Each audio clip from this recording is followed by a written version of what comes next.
So most of you guys have heard my story before about why I've spent so much time over the last couple of years diversifying my income streams. And if you haven't heard that story, I recommend you go back a couple of podcast episodes ago, maybe 6, 8 podcast episodes ago, where I talked about diversifying your income streams.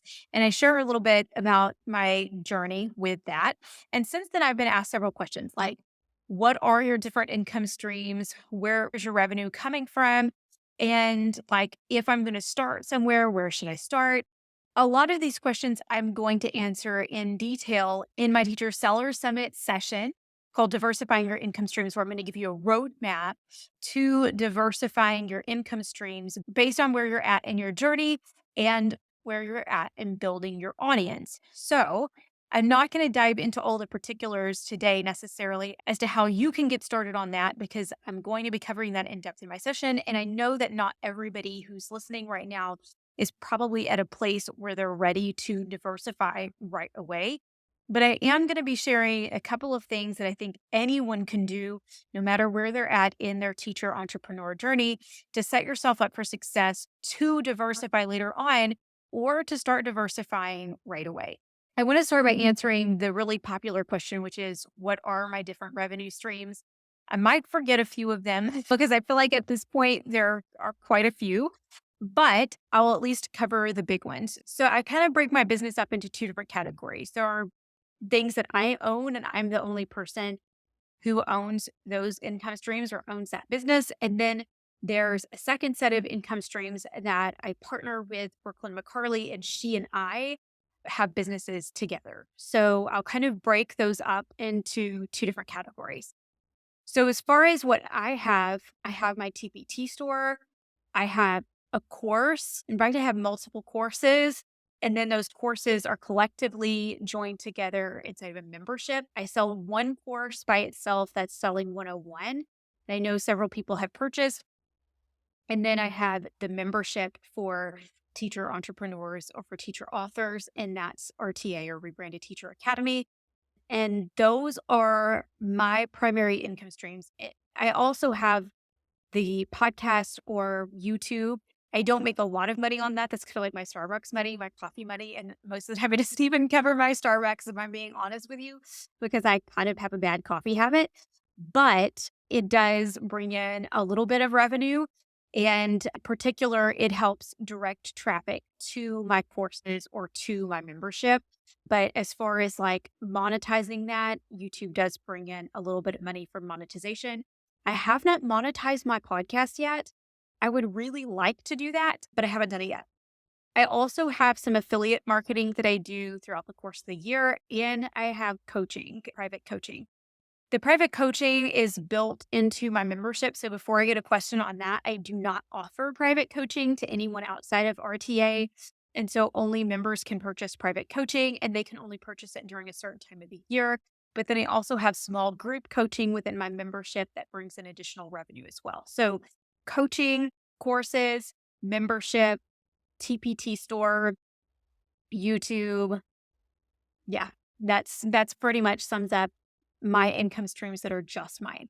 On the partnership side of this, and I won't be talking about this in too much detail because this is definitely like it's not just my business, it's also Brooklyn's business. And so I don't like to share a whole lot of information because it's both of our businesses combined. But we do conferences together, we have a membership together for math teachers, and we also host collaborative bundle sales together. I feel like there's more, but right now it's just two conferences, a membership, and a once a year sale. So it's enough to keep us really busy for sure. So if you kind of total that all together, it's over 8 different revenue streams. But some of them is like, some of them are kind of the same. So like 2 memberships, but to 2 different types of people, to 2 different buyers. And then of course, TPT store sales. And then there are 2 conferences. But again, those are to 2 different audiences as well. And so it's taking me a while to get there. And one thing I would for sure say is that it's not something that's going to happen overnight for anybody. And I don't think that that's something that anybody should strive to have overnight. Like when you start to add all of these multiple streams of income, it's a lot of additional work. Every single new stream of income, I don't care what people tell you, If somebody tells you that adding a new stream of income is easy peasy lemon squeezy, they are lying to you, or they have had some incredible kind of streak of luck, because I'm telling you, every new business you add, it's work. Does it mean that it's going to take up all of your time? No, it doesn't necessarily mean that, but it does mean that it's going to be a great deal of work. And so if you're trying to add multiple streams of income and you're trying to get to that really quickly, then it can wear you out. And I say that from like firsthand experience, which is something that I'm going to be talking about a lot inside of my session in TSS, because I totally burned myself out. I started having health issues and things like that because I was so bent on trying to scale as fast as I could, which goes against like everything that I teach. But for me, it was like after COVID and after I came on the other side of that, I just knew that we still wanted to continue to grow our family. Like we still wanted to move forward in life, but I felt like I couldn't do any of those things, which all of this is very fear based, right? This is definitely not something that I would advocate for, but this was the headspace that I was in when I first started growing and expanding. Was like, I don't want to lose my income. I don't want something catastrophic like COVID to happen again and me like not having money. Like I've got to grow and expand as fast as possible, like right now. And I felt like I had to do it all right away. And it definitely was not healthy. So I don't recommend that approach to anybody, but slow and steady wins the race, like taking small steps at a time. And I know I've talked about this before, but one of the things that you can do and anybody can do no matter where you're at in your business is focus on growing your email list. If you focus on growing your audience, you have more opportunities when you're ready for those opportunities to happen, like when you're ready for them. And so focusing on growing your email list is going to impact your TPT business significantly, but it's also going to set you up for long-term success by giving you access to an audience of people who are interested in buying a lot of different things. So I mentioned before that I've done some affiliate marketing. I've done affiliate marketing for other courses. I've done affiliate marketing for other conferences. And I've done affiliate marketing for Amazon. Now, I'm not an Amazon affiliate marketing guru. You don't want to take any tips or advice from me on that in particular, because I've actually been kicked out of their affiliate program twice now because I can't seem to figure out how to follow the rules. But I can tell you, like last November, I just on a whim, I was like, you know what?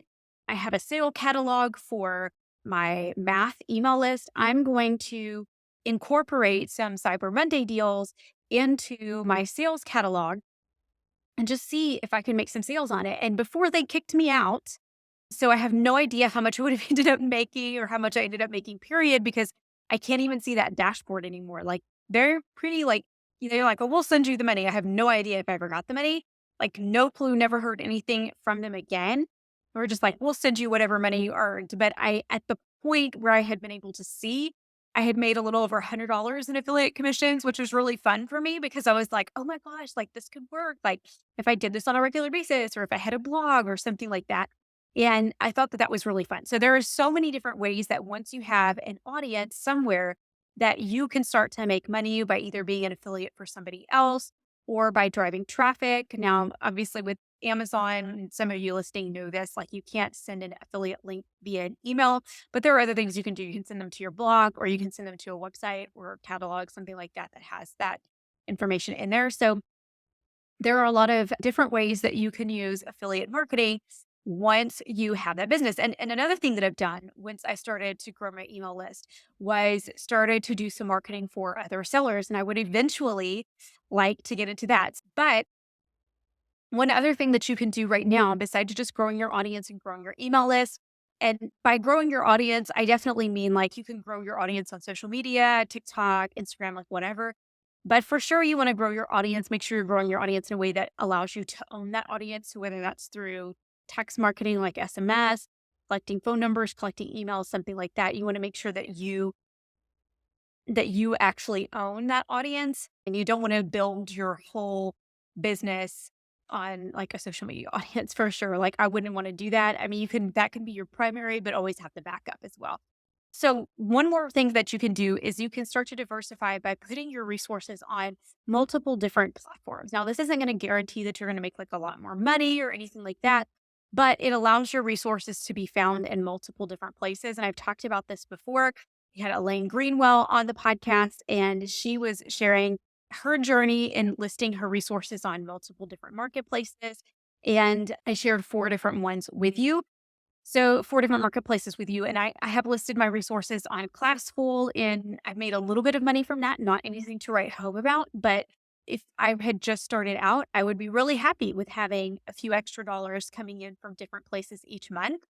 And it would absolutely be worth it to me to have that. But then also, with having an email list or with having an audience, you then get to choose where you want to direct your traffic. And you can choose to direct traffic to a site like maybe Classful that will pay you a little bit more than Teachers Pay Teachers will, or Made by Teachers. They'll also, their compensation rate is higher than Teachers Pay Teachers too. So having those options gives you a little bit more flexibility, a little bit more stability, and hopefully a little bit more income as well if you're trying to reach different markets. Or if the market on TPT is super saturated, you might be able to show up better on another platform where it's not quite as saturated. So those are just some options.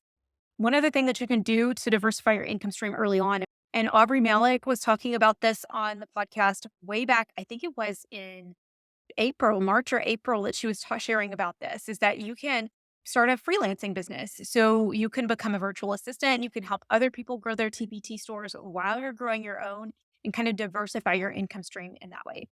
So let's talk about a few things that I really want to get into. First of all, I would really like to get into something that's like not online, like something that is a little bit different, like maybe real estate. Ultimately, I would really like to invest in real estate so that it's not anything that's tied to teachers or tied to teacher or business owners. It's in a completely different field and it's not online.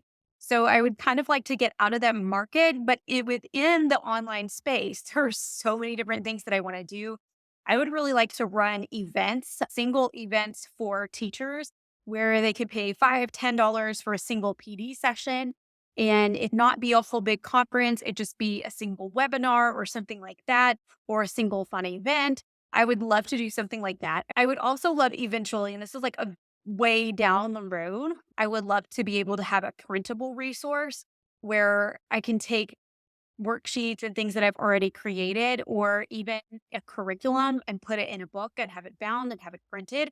I think that would be really fun. And I think that would be something that would be really neat to sell. I would also really like to eventually work a little bit more directly with schools to take the burden off of teachers having to pay for so much.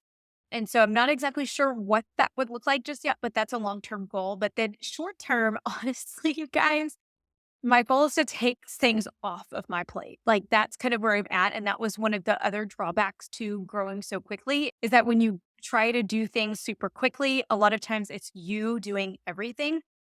And so while I have virtual assistants and I have contractors and writers and people like that who help me tremendously in my business, there are a lot of things that I would really like to pass off and not have to be as hands-on in my business. And so at this point, I'm kind of looking forward and trying to figure out like what things can I take off of my plate so that I have a little bit more freedom and flexibility within those businesses. Because it's really nice to have the income, but it's a lot of work, right? Like the revenue, the multiple revenue streams is great, but I would really like to do less work. Like that's where I'm at. I'd really like to be a lot more hands off with all of this. So that's kind of one of my goals by the end of 2023. The goal would be back to working like 20 hours a week. So I'm trying to look for ways that I can pass those things off and not have to do nearly as much. So that's kind of where I'm at with my business right now. And I'm trying as hard as it is, because you kind of get into this mode and mindset of like more, bigger, faster, quicker, like that kind of thing. And trying to switch that part of my brain off has been quite a chore, because you start really thinking about like all the possibilities and seeing all of the possibilities for your business. But right now it's time for me to relax a little bit, which was the whole point of having the diversified income streams, was so that I could relax a little bit and not be so worried, like, what if something happens, right? So yeah, I hope that helps provide some clarity for those of you who are asking, like, what are all your different revenue streams? Where is all that coming from? And maybe gives you guys a few ideas as to what you can do in your business. But for sure, start building that audience now. And you definitely don't want to miss Teacher Seller Summit. So I'm one of the keynote speakers at Teacher Seller Summit, which is the perk of hosting a conference. I'm hosting it alongside of Brooklyn. But when you host a conference, then you get to make yourself one of the keynote presenters. But I'm not the only keynote. The other keynote is Farrah Henley, who's absolutely phenomenal. And she's going to be talking about how to run your business like a CEO. And I feel like those two sessions go really, really well together as keynote, running your business like a CEO and diversifying your income streams, because both are really setting you up for long-term success in your TPT business. And then every single session underneath it literally falls into one of those two categories: running your business like a well-oiled machine and or diversifying your income streams to expand and grow your business. And I'm telling you guys, you don't want to miss it. We're going to have so many fabulous conversations. One of the things that I'm looking forward to the most are the live panel discussions. I'm going to be on some of the panels, and then the rest of them, I'm literally just going to probably be in the audience, like asking a whole bunch of questions myself, because these experts are so incredible. Each Q&A session is themed. So you can show up, and there's one specifically for email marketing, and it's like a whole panel of experts on email marketing, answering your email marketing questions. There's one specifically for diversifying your income streams. So you can ask questions from membership owners, course owners, people who have hosted conferences, and so much more. Like, you absolutely don't want to miss this. There are ones specifically for TPT. So if that's where you're at in your business and you're like, no, I'm focusing on mastering TPT, which is incredible. There are expert panelists for TPT.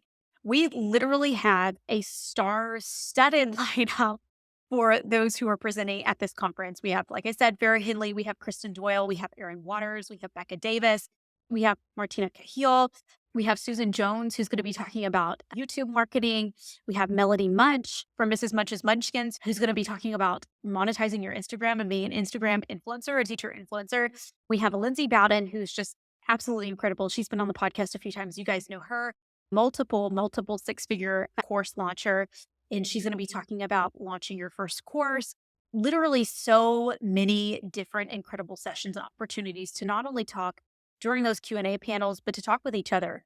I know when I was at the TPT unconference back in March, one of my favorite things about that was just sitting round table and somebody throwing a question out and hearing from multiple different people with different backgrounds and different perspectives and at different points in their TPT journey, sharing what the things that they were doing that were working for them and sharing things that they had tried that did not work for them.